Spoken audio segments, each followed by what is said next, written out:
Le bilan de l'épidémie du coronavirus dépasse désormais les 3000 morts. Plus de 60 pays sont touchés et l'économie mondiale tourne au ralenti. Le secteur du tourisme souffre tout particulièrement, à l'image de Venise, la Sérénissime, désertée.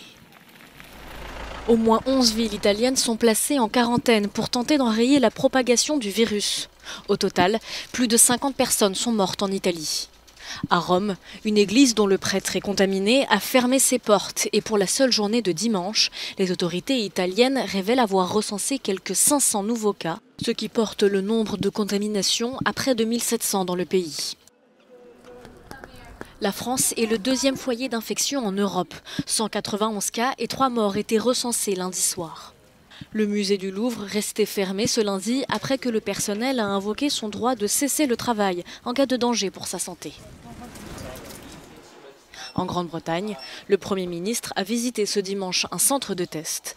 Une réunion de crise sera bientôt consacrée à l'épidémie. C'est une nouvelle maladie, mais c'est quelque chose que ce pays a amplement les moyens de traiter. Nous disposons d'installations de pointe pour les tests. Notre système de santé nationale est fantastique. Il va falloir en passer par là, mais croyez-moi, on va s'en sortir.